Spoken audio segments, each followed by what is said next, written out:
Welcome to the shop. I recently joined another Facebook page for flat fender Jeeps and stuff like that. There was a person on there that nicely asked for more information on my green Jeep. So since the green Jeep, it's not technically where I got my start. Where I got my start is my dad's Jeep. Most of you don't know, in my family, my dad, my brother, and I, we all three have Willys Jeeps. My brother's is a 42 MB. Mine and my dad's are both 46 Willys. So anyways, I'll be doing walkthrough videos on each of their Jeeps, and then we've also built pickups and stuff in the past too, and so I'll do walkthroughs on those just to give a little bit more variety to the channel. But for right now, I'm gonna do a walkthrough on mine just so I can get it uploaded and so that guy can see it. Here we go. So it's 46 CJ2A. I got some axles in the way. So front end, did a 3-link with coilovers, all from Barnes 4-wheel drive. Built my own truss. It's actually an axle housing out of a 78 Chevy 3/4 ton, low pinion Dana 44. I did, because I had a Scout 2 axle in the front, I did take the outers off of the Scout 2 and put them on this, and I used the long shaft out of the Scout 2 and put them in this. That allowed me to narrow up that front axle 6 inches to 63.5 wheel mount to wheel mount, I believe. So that's where we're at on that.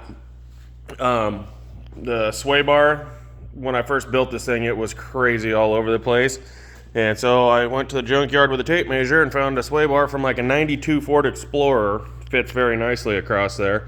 Those are even the factory Ford mounts that go on it. And then a $75 kit for the links. Under the hood, it's filthy right now, so I apologize for that. Got a small block Chevy 350, aluminum cross flow radiator, ARB compressor, plumbed to both axles. I have lockers front and rear. There's a spray bar here, which it's not done yet. I just did that this summer to see if it would work. We'll get to that here in a second. Let's move around. Right here, it's actually a RV 12-volt water pump that feeds the spray bar. Then that hose is just routed through the cab. I was going on a camp trip and it overheated real bad, so I just rigged that up. Anyways, in the cab, batteries under the center console, stereos in the center console. It's filthy in there right now too.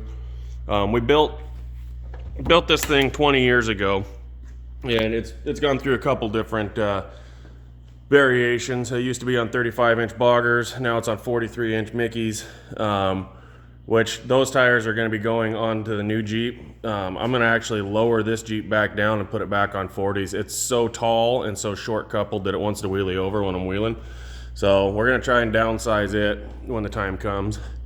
On the back, custom made cooler and chainsaw and shovel and all that rack.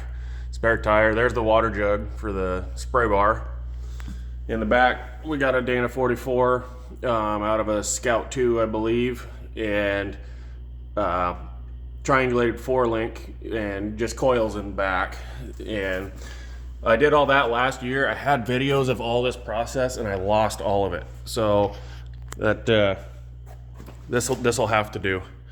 But anyways, yeah, 46 Willys. It was bought for $500 as a parts Jeep for my dad's when we were building it, and we drug it in. It took us, I believe, 7 months to build it the first time, and it's been my Jeep ever since. We built my brother's 2 years later, and we've made it a family ordeal. Anyways, that's just a little short walkthrough. I love this Jeep. It'll always be my baby.